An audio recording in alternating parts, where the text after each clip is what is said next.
Hi, and welcome to today's tutorial on scheduling, events, and attendance tracking in Pencil Spaces. To start, let's head over to the Scheduling tab. You'll see here that we have some options for how we view the schedule, be it month, day, or week, and we have some dummy data already input with a few events. I can click on one of these events to see details about it, including the associated space, or I can create a new event by clicking the Create Event button, adding a title, adding a date and time, determining whether or not it should repeat, including with custom options, and then selecting a space that already exists or creating a new space for the event. I can also add an event description and then add organizers and hosts and attendees. Once I'm done, I would simply click Done and my event would be saved to the schedule. If I've invited people using a Google email address or a Microsoft email address or any other address associated with an external calendar, Pencil Spaces would push an event invite to that email and add it to their local calendar. Once an event is created, I can then monitor attendance for that event by going to the Attendance tab.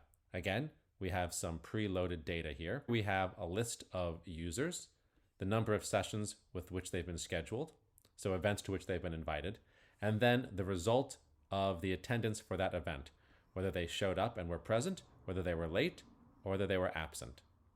I can set this to look at events for the previous day, the past 7 days, or any number of days that I want up to a year in the past. If I want to download this information, I can download it to a CSV and export that to my computer. If I want to explore an individual user's attendance record, I can go over to the Explore button and see for this particular user all of the events that they've attended or missed in the last day, 7 days, and so on.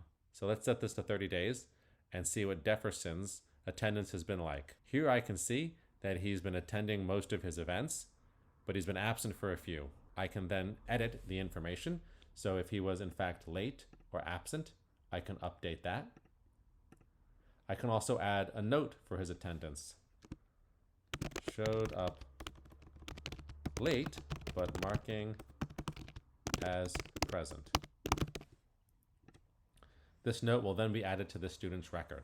As before, I can export the attendance record for this individual by clicking on the 3 dots and downloading the CSV. And that's it for attendance. Hope this was helpful and you enjoy using the automated attendance features and scheduling features in Pencil Spaces.